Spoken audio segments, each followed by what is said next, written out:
Hello everyone. In the previous videos, we saw that the MATLAB can be used to reduce block diagrams. Now we'll see how to reduce it with an example. In this example, you can see there are many blocks like G1, G2, G3, G4, H1, H2, H3 are connected in a given fashion, and we want to find out what is the transfer function. We'll use MATLAB to do that. So now let us consider that G1, G2, G3, G4, H1, H2, H3 are given as shown here. So if you do it with the traditional method of block diagram reduction techniques, you will get the transfer function, which is Cs of S by R of S, as something like this. Please verify this from your calculation of theory.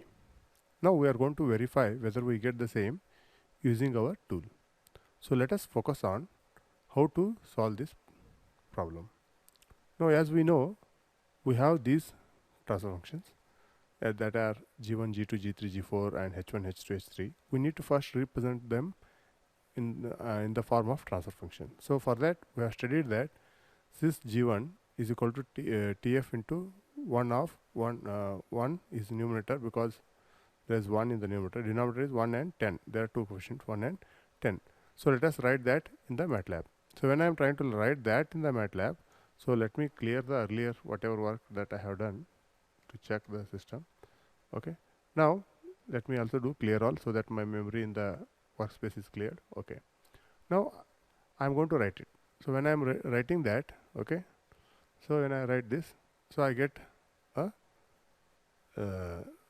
system as 1 by S plus 10. So this is what I wanted. So if I keep doing it, it will be waste of time. Instead, I can use a script or file. So I have already done that.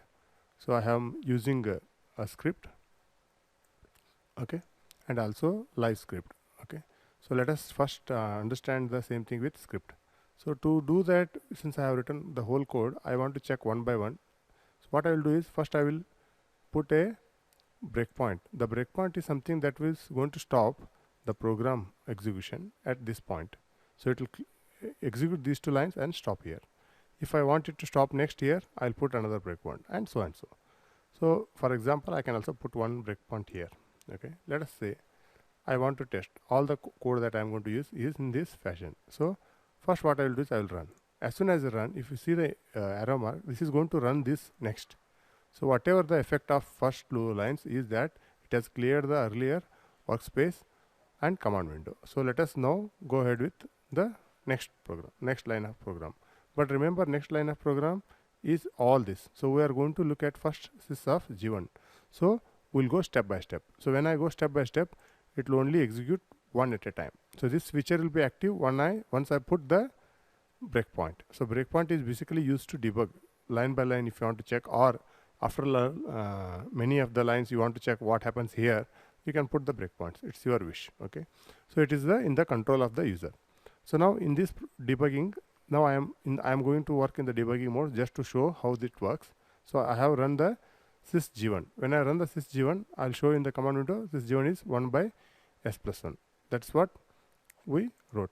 So second is sys G2. So sys G2 is 1 by 1. So that I have written. So I am going to take the next step.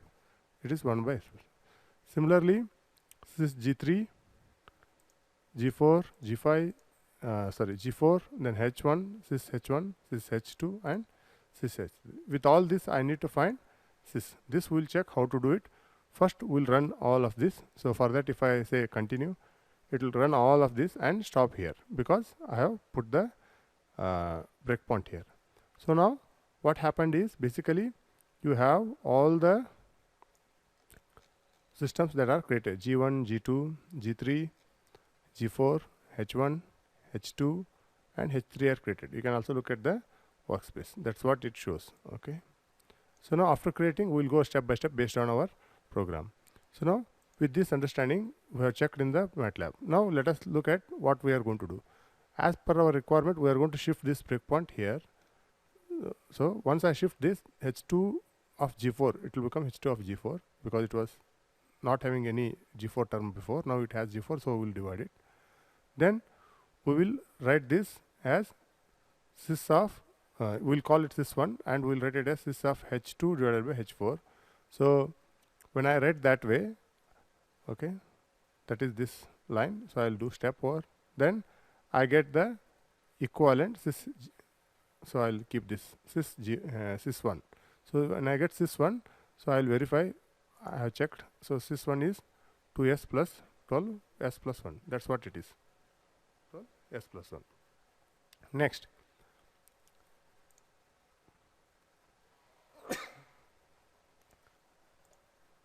I'm going to have a series of G3 and G4. I can write G3, G4, but for our mathematical approach in MATLAB, we are going to use the function series.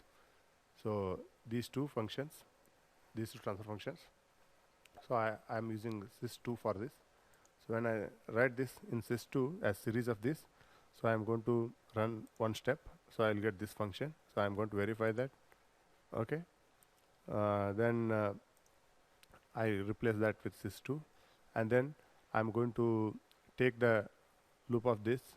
Okay, since it is a positive feedback, remember, so I have to use positive feedback here plus 1. So in the forward path we sys2 comma the return path is sys h1, and then there is a positive feedback. That's very important. So I'm going to check that in the MATLAB. So if you look at here plus 1 is there. So I'm going to run one step. So now S4, S3, S2, whatever we get. So this is automatically calculated. We don't have to worry that what is sys3. So otherwise we have to manually do it. So sys3. Once I have these two are in series, I'm going to find the series function for sys4. Then I will find out what is series. Okay, that's it with one built-in command. So once I do that, so now I will get this. Then I'm going to consider the whole thing as sys4 because of the previous action. Then I have this in the feedback path, so I'll consider this. Then I will find out the equivalent of this with sys5. So when I do that in MATLAB, so I'll just step over, and then I get the sys5 as this, okay, which is equivalent of this. And then I change this block diagram as G1 into sys5, so I can use series now again. So series of G1 and sys5. So when I check this in MATLAB, so I'll run it. So that will give me this sys6. Now I'm going to use the feedback with H3 is a negative feedback. So in this case, I'm not comma -1. I need not write. It's a default. So once I do that, I will complete my system reduction. So this is that final term which I started saying initially, that this is what you should get. If you verify through your normal procedure, you should get the same. So with this understanding, you'll get to know how to do the reduction of the block diagram. I hope you enjoyed the video and the way of doing it in reduction, using the reduction techniques in the MATLAB environment. Now, before I wind up the discussion, I can also show the same thing using the live script. You just have to go here in the new and say live script. So you'll get a file there. If you put the code, and you can create sections so that you can run it section by section or whatever you want to run. In this case, say I am running this section. First I'll run this. So the first section is run, and then I'll click here and run the second. So if you look at all the outputs of second sections are active, then I will go here, and then I have made for each one section. So now, so output is visible just next to you in the live script. That's the advantage. So like this you can, so you have to go to the next section and click on that if you create a section. If you don't create a section, it will run at once, since I have created the section for each of these cases. Okay, so this is how it is. So with this, either you do it this way or that way, results are going to be same, but only thing is in live script you can save the file in the PDF format as well. So if you are trying to submit the assignments, this is the best way to do it. I think you enjoyed the whole thing. So if you have any questions, put it in the comment section. Thank you.